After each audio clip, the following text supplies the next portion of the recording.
이 시대에 주님께서 아시는 자들이 누구입니까? 주님께서 아시는 그들은 천국에 들어갈 자들입니다. 계시록 3장 5절 6절 이기는 사람은 이와 같이 흰옷을 입을 것인데 나는 그의 이름을 생명책에 지워버리지 않을 것이며 내 아버지 앞과 아버지의 천사들 앞에서 그의 이름을 시인할 것이다. 귀가 있는 사람은 성령의 교회들이 하시는 말씀을 들어라. 여러분, 그날에 예수님께서 내 아버지 앞과 아버지의 천사들 앞에서 그 이름을 시인할 것이다. 주님이 그 이름을 시인하는 자들만 하나님 나라에 들어갑니다. 그들은 누굽니까? 거룩함으로 의로움으로 자기의 깨끗한 세마포 옷을 준비한 사람들입니다. 그분의 생명책에 그 이름이 기록되어 있습니다. 그 흰옷은 성도들의 의로운 행실로 만들어진다고 했습니다. 지금은 교회 역사에서 참으로 놀라운 때입니다. 주님께서 그분의 백성들을 회개와 거룩함으로 구별시키고 계시기 때문입니다. 마태복음 7장 21절은 천국에 들어가는 준비에 대해서 지시를 하고 계십니다. 마태복음 7장 21절에 나더러 주여 주여 하는 자마다 다 천국에 들어갈 것이 아니요 다만 하늘에 계신 내 아버지의 뜻대로 행하는 자라야 들어가리라. 아버지의 뜻을 행하는 자만이 천국에 들어갈 수 있다고 말씀하셨어요. 로마서 12장 1절 2절은 아버지의 뜻을 행하는 삶이 무엇인지를 알려주셨어요. 로마서 12장 1절 2절에 형제 자매 여러분, 그러므로 나는 하나님의 자비하심을 힘입어 여러분에게 권합니다. 여러분의 몸을 하나님께서 기뻐하실 거룩한 산 제물로 드리십시오. 이것이 여러분이 드릴 합당한 예배입니다. 여러분은 이 시대의 풍조를 본받지 말고 마음을 새롭게 함으로 변화를 받아서 하나님의 선하시고 기뻐하시고 완전하신 뜻이 무엇인지를 분별하도록 하십시오. 교회인 여러분은 아버지 하나님의 뜻을 행해야 합니다. 결국 아버지의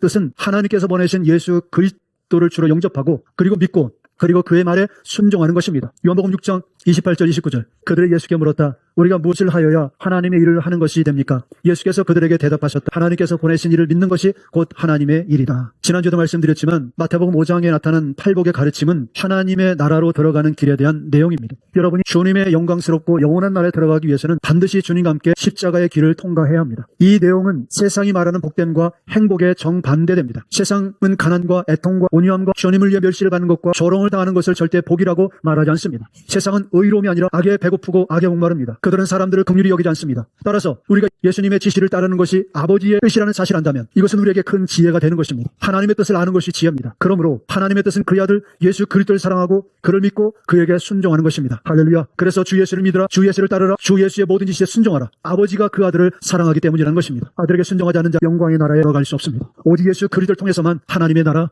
영광스러운 나라에 들어갈 수 있습니다.